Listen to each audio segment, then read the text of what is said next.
Bom, olá, eu vou tentar ser breve nos 15 minutos, eu vou tentar também responder algumas das questões, principalmente as questões técnicas referentes ao IARIMA, prestar alguns esclarecimentos. Bom, vamos lá. Teve uma fala inicial do Dr. Albejante, que onde ele expôs as preocupações dele com relação ao licenciamento ambiental. Com relação a isso, esse empreendimento ele está passando por todas as etapas do licenciamento ambiental. A gente está passando pelo IARIMA, não está existindo algum fracionamento de área para fugir de qualquer tipo de licenciamento ambiental. Essa é uma área de 1.700.000 metros, é uma área que a gente está fazendo esse IARIMA, participando da audiência pública nesse momento, e futuramente com os lotes implantados, né, nas licenças prévias, nas eventuais licenças prévias e de instalação, serão feitas exigências. Essas exigências estarão constando nas matrículas dos imóveis, as restrições, as necessidades de permeabilidade, as obrigações, as necessidades de caixas de infiltração de água e etc. Isso estará constado nas matrículas para que depois o empreendedor efetivamente venha a se obrigar com essas contrapartidas, né, ou essas características do projeto que precisam ser respeitadas.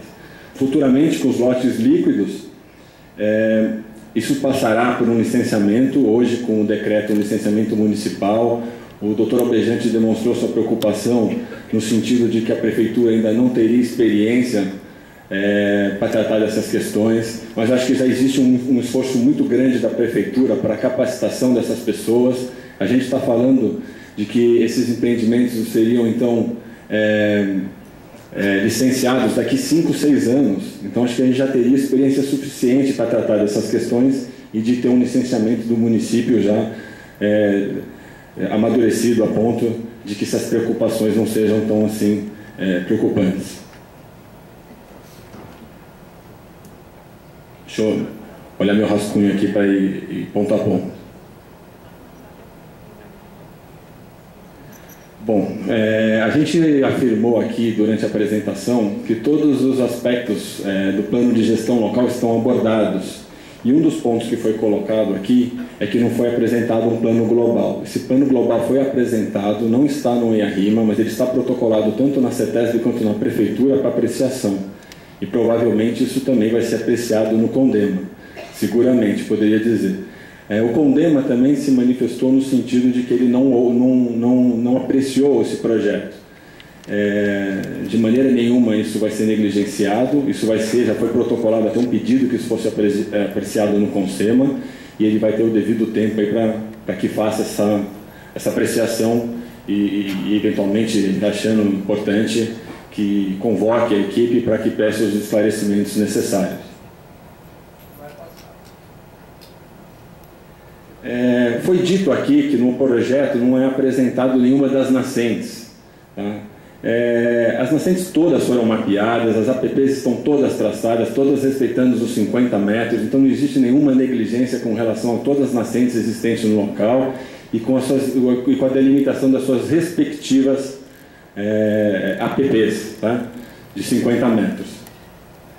Houve também alguém que falou que está existindo a proposta de cercamento em cima de áreas de APP. Isso não é verdade. As áreas de cercamento estão sendo feitas e estão sendo trabalhadas em conjunto com o Instituto Chico Mendes, que fez um trabalho de pequenos mamíferos na área. A gente está querendo aprender um pouco com a experiência deles, quais seriam as melhores maneiras de fazer essa separação do animal doméstico e da fauna. A gente aceita contribuições dos especialistas que vieram aqui falar e demonstrar suas preocupações. A ideia é que a gente possa apresentar um cercamento, não é um cercamento ao fluxo, tá? Porque ao longo do Ribeirão das Pedras estarão livres para circular. Mas eles teriam uma separação com relação às áreas de sistemas de lazer, as áreas definidas, as áreas verdes definidas para preservação silvestre e as áreas de sistemas de lazer, né? Outra pessoa também chegou a comentar que a ETE está em cima da mata. A ETE não está em cima da mata, ela está em cima de uma área hoje de gramíneas, de braquiária, né? Está próxima à mata e também acho que é interessante a gente poder... a menos de 50 metros. Ela está próxima da mata. Ela está próxima da mata, não está na mata, né? Mas está na mata. E o lago no Brejo, na região brejosa. Sabe? Bom, existe no trabalho um tratamento com relação à borda da mata. Os primeiros 10 metros da mata vai ser implantado uma vegetação densa de espécies atrativas de fauna para combater, não só atrair a fauna, mas também para combater os efeitos de borda que hoje estão perturbando a mata. Mas nos próximos 30 metros, os 20 metros restantes serão áreas totalmente permeáveis, com exceção da ciclovia, mas são áreas então que também são áreas que contribuem com a permeabilidade e com a recarga de lençol. A partir disso ainda tem um viário, que é um viário que contorna a mata, e aí sim, a partir daí do passeio, é que tem, após do recuo que as edificações precisam respeitar, o começo das edificações. Nos 300 metros da mata, está proposto edificações horizontais. Para definir isso, o que nós fizemos? Nós levantamos todos os bens tombados de recursos naturais, de fragmentos de vegetação em Campinas, e fizemos um estudo de todas as suas restrições. E propusemos isso no projeto, que essas restrições dos fragmentos existentes, que já foram tombados, fossem respeitados da mesma forma. Então a gente usou como exemplo justamente os bens que já estão tombados, no sentido de propor uma coisa bastante já vista, né, e já considerada pelo CONDEPAC.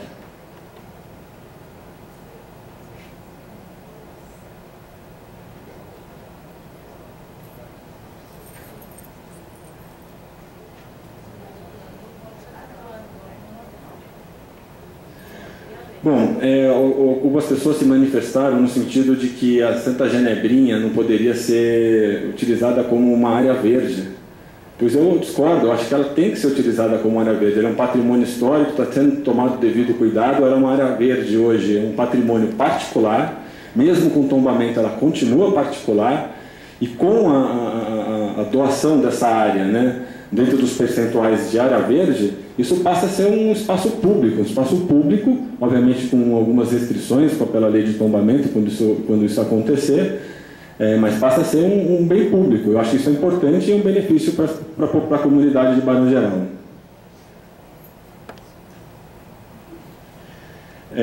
Houve uma pessoa que, desculpa, eu não lembro o nome, não consegui anotar o nome de todo mundo, que falou bastante da questão dos modais de deslocamento da área. A gente realmente tem uma definição muito grande já, até por ter já proposto, né, feito uma proposta do parque linear, da ciclovia, de como que seria essa ciclovia e tudo mais.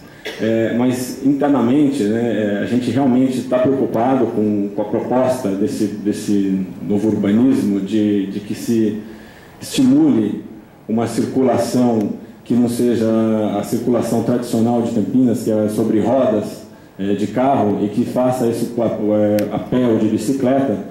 E a gente tem até como um elemento de comparação todo o esforço que o Barão Geraldo tem feito com as interligações com as vias nos canteiros das avenidas, né, a interligação com a Unicamp. E é uma preocupação nossa, acho que isso no detalhamento do projeto, isso vai ficar mais claro. A gente tem colhido algumas informações sobre o que significa, sobre as calçadas completas, né, que seriam calçadas ocupadas tanto para portadores de deficiência, cadeirantes, como para o pedestre, como também para a via. Mas também ouvimos outros especialistas no assunto, dizendo que o ciclista não gosta de dividir o espaço na calçada, ele gosta, na realidade, de ir na rua mesmo. Então, que a caixa de rolamento dessas ruas fosse um pouco maior, para que se respeitasse a lei de trânsito, que fala que o carro tem que passar 1,5 metro do ciclista, para que isso seja viável. Então, acho que isso faz parte também de um detalhamento do projeto, para que se dê permeabilidade, para que esse viário já seja pensado e nasça, né? A gente está pensando aqui num projeto para 15 anos, a partir da sua aprovação, né? Que um projeto já nasça com um sentimento aí mais de tendência, né? Além disso, né, também não foi possível demonstrar aqui, mas existe faixas de aceleração e desaceleração e áreas onde haverá acomodação correta dos coletivos, né, para que as pessoas possam acessar esses coletivos de maneira a não atrapalhar o tráfego.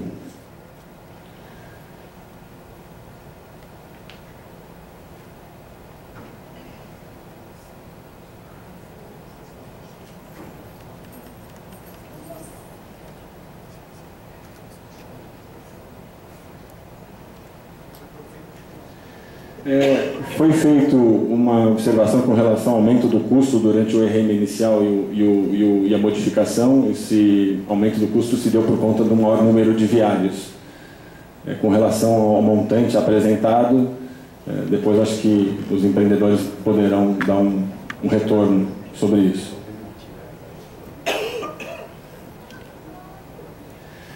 Houve também uma colocação com relação às barragens de controle de cheia, dizendo que são estruturas submersas, enterradas, então, no nosso caso, essas bacias, as duas bacias que estão, e também houve uma explicação de como que se daria o fluxo dessas águas, né?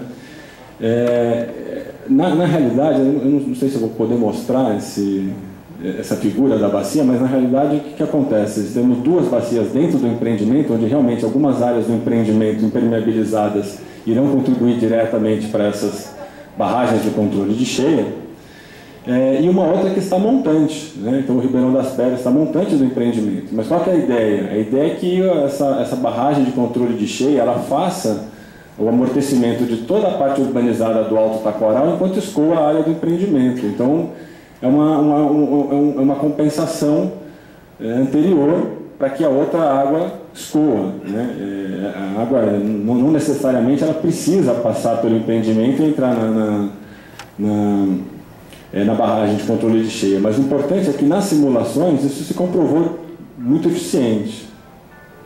Isso é uma solução bastante eficiente. No caso das áreas brejosas, que também demonstraram preocupações, onde estão localizadas essas áreas, as áreas brejosas, né, elas naturalmente fazem realmente esse trabalho de amortecimento. O que a gente está propondo aqui é otimizar esse efeito, né? Existe uma proposta no projeto urbanístico de que isso vire uma lâmina d'água, e realmente haveria uma intervenção nessa área no sentido de se manter uma lâmina d'água permanente. Mas isso não é necessário para o funcionamento desses reservatórios. A gente pode continuar com o mesmo equilíbrio ambiental, ecológico que existe ali nessas lajes, apenas durante alguma passagem de cheia, durante algumas horas, essa área vai ficar inundada numa cota um pouco superior ao que normalmente ela já é.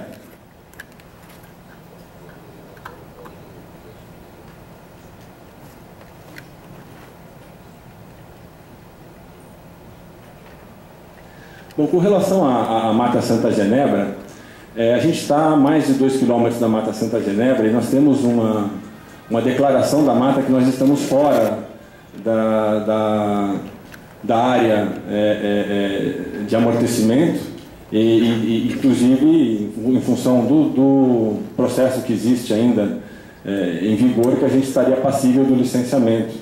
Então me causou uma certa estranheza essa colocação aqui e vamos apurar um pouco mais a fundo para ver se está existindo alguma restrição com relação ao que foi colocado.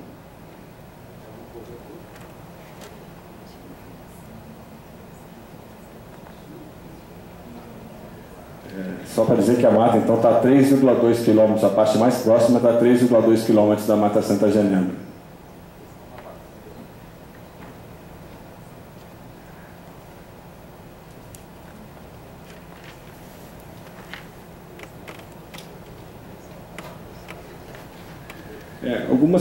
Houve também uma colocação no sentido de que essa doação já é uma doação legal, isso daqui já está por lei.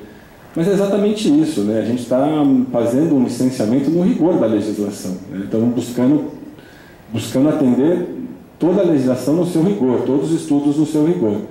Se colocou aqui a falta de um estudo de impacto de vizinhança. A gente entende que o EIA-RIMA ele é até mais abrangente que o estudo de impacto de vizinhança, mas nós estamos no início de um processo. Mas nós estamos Nós estamos no início de um processo. Isso não quer dizer que esse estudo de impacto de vizinhança não venha a ser devidamente protocolado e avaliado.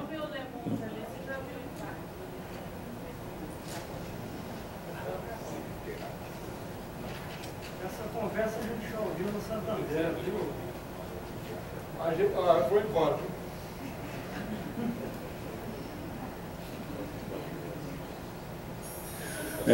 Houve uma pessoa que falou que essa área, por produzir soja, seria uma área rural, né?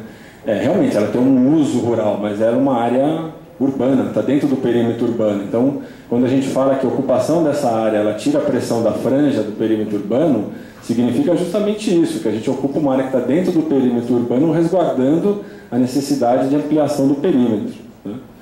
Então, isso foi colocado. Não existe nenhuma confusão com relação a isso da nossa parte.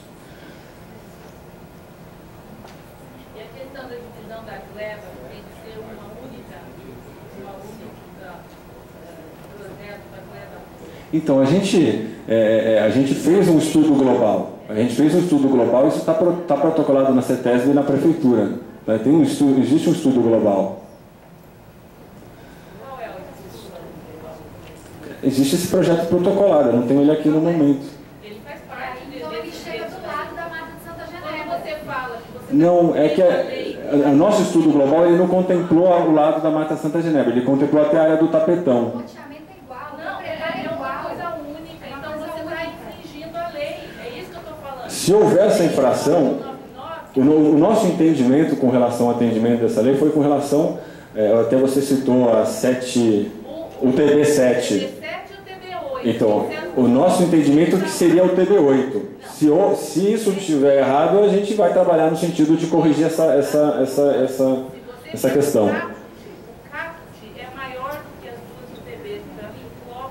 Então, se houve esse... Então, trabalharemos no sentido de reparar essa questão. Cadê a zona de habitação social?